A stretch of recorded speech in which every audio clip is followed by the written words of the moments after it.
Bem-vindos à análise desta caixa da Antec, a ESK110 VESA. Vou começar então por vos falar da qualidade de construção.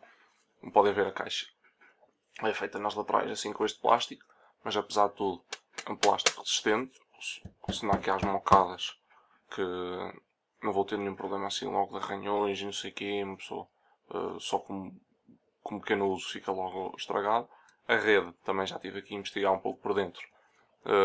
Apesar destas zonas não interessarem muito, ela está bem tratada aqui nestes cantos. Já estive a ver e não tem aqui nenhuma zona afiada sequer, por isso eles montam a rede já muito bem preparada. Estava preocupado ao encaixar a lateral que estas zonas aqui que depois batem aqui, que se fossem estragando, ou estava com um bocado de receio que se partisse algum pino ao fazer força. Experimentei, encaixei e tirei várias vezes, não vi qualquer problema, não está assim nada de muito forçado, manter a lateral no sítio, como utilizaram vários pontos de apoio também acabou por resultar bem. A estrutura da caixa em si, como ela tem aqui várias quinagens e travamentos com os rebites, ela é muito sólida, mesmo que esteja aqui a fazer força, não consigo sequer dobrar, até mesmo esta zona, onde o backplate, o yaw plate, aliás, apoia, que é assim mais fina, mesmo esta zona, se eu estiver aqui a puxar, não consigo formar praticamente nada.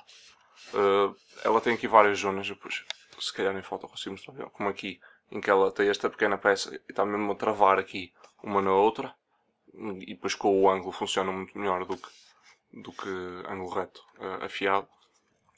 E depois ainda tem aqui a zona onde seguram os discos, que está mesmo aqui a ajudar a tornar tudo muito mais sólido. E o sistema de rebites assim está mesmo muito bom. E a sobreposição de chapas e repetição de zonas ajudou muito a que a caixa ficasse bastante sólida.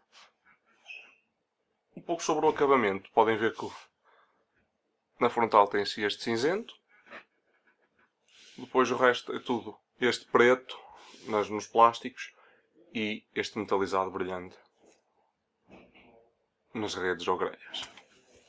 Depois a caixa em si, aqui a parte de dentro, tem assim só esta pintura básica a que estamos habituados. Também não valeria muito andar a pintar de preto também, porque seria um pouco gastar dinheiro para uma caixa que eles pretendem que ela fique o mais barata possível. Em termos de design, acho que está bastante bom. A função dela, apesar de eu não gostar muito que ela fique atrás do ecrã, a função dela é essa, mas apesar de tudo a caixa está bem conseguida. Tem estas curvas assim que são bastante agradáveis, não tenho qualquer problema em dizer que fica bem ao lado do monitor, então numa zona de escritórios acho que fica ainda melhor. E um pequeno computador para ir à internet, ver uns filmes, umas séries, estar no YouTube, ir para o Facebook, Twitter, essas coisas todas. Seja trabalho, seja lazer. É assim um computador com este tamanho, com esta possibilidade assim de simples, acho que funciona muito bem. E tem um visual a condizer, não está uma coisa muito... é capaz de ter outro sistema, mas depois não é muito bonito. Não, acaba por ser... É muito bonito e é capaz de ter um sistema assim. Acho que é mais por esse lado.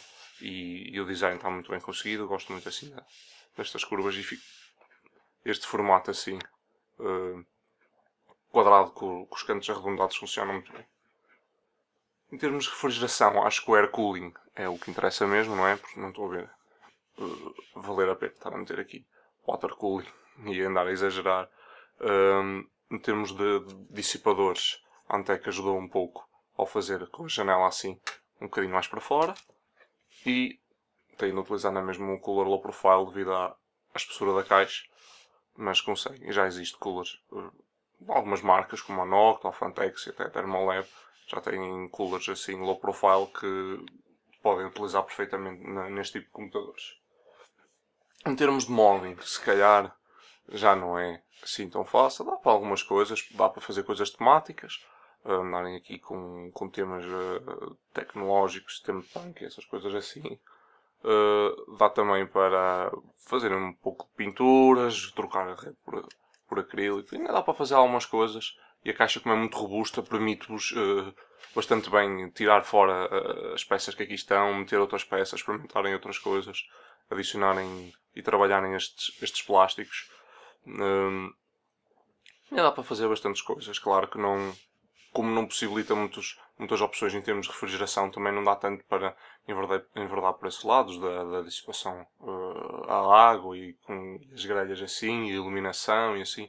Mesmo assim ainda tem algum espaço e ainda conseguem bastantes coisas. Por isso, dentro deste género de caixas, acho que esta caixa até está bem posicionada nesse campo, porque com simples detalhes ainda se consegue esticar um pouquinho mais isto.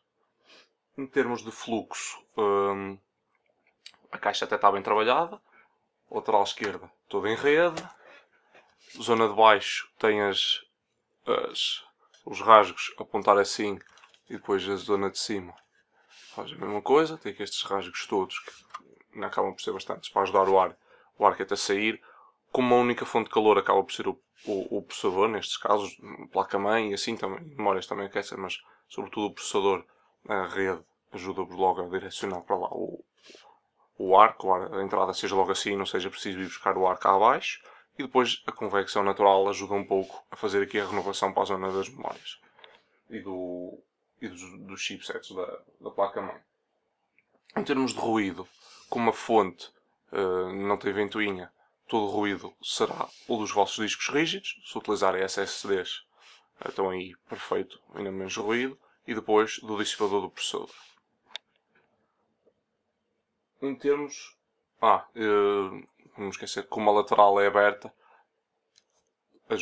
não é ajuda, prejudica o facto do computador ser silencioso, porque assim o ruído sai muito mais fácil.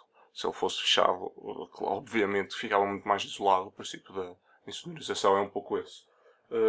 Em termos de cabos, pronto, não tem assim muitas zonas. A caixa também não tem assim zonas extra para vos ajudar, ou pequenas zonas para meter os zips conseguirem arrumar. Também a caixa é tão pequena que não dá para fazer muito. Se calhar por aí o Molin até ia ajudar um bocado, ou pelo menos uma pequena alteração. Quero meter aqui um sleeving assim por aqui. Talvez consigam trilhar os cabos nestas zonas dos plásticos, onde os plásticos apoiam entram na caixa e que se fixam. Podem tentar lá meter os cabos junto à chapa e assim conseguem os esconder. A fonte também tem só ali aquele pequeno cabo que têm de utilizar para ligar os 24 pinos, aquele branco que ali viram. Em termos de instalação, é uma caixa muito simples, é só meter os discos rígidos. Lembra-se, tem de meter os discos rígidos ali. Depois metem a placa-mãe, encaixam os cabos todos, fonte e assim. Depois encaixam o que precisarem aqui atrás, aqui a alimentação e está pronto a ligar o computador. Se quiserem, claro, encaixam o apoio VESA e metem atrás do vosso monitor. Um ponto muito bom também de falar é os extras. Esta caixa, como tem uma fonte de alimentação, como podem ver ali, já cá é uma vantagem bastante grande, porque ainda por cima sendo uma fonte sem ser daquelas finas, depois tem umas ventoinhas pequeninas, fazem imenso barulho, como é uma fonte sem ventoinha, ajuda muito a caixa não produzir ruído, porque depois imaginem um ambiente de escritório que tinham com 10 computadores com caixas destas. Se todas as fontes fizerem aquele ruidinho chato de fundo, não ia ajudar, não. Por isso é um bom e um muito bom ponto para esta caixa, o facto de trazer fonte sem o preço subir exageradamente. No geral foi isto sobre esta caixa da Antec. Espero que tenham gostado da análise. Depois vão até ao tópico, vamos ter lá mais algumas coisas e claro temos lá a nossa pontuação e vamos classificar todos estes pontos que estivemos a falar agora durante a revisão. Espero que tenham gostado. Obrigado.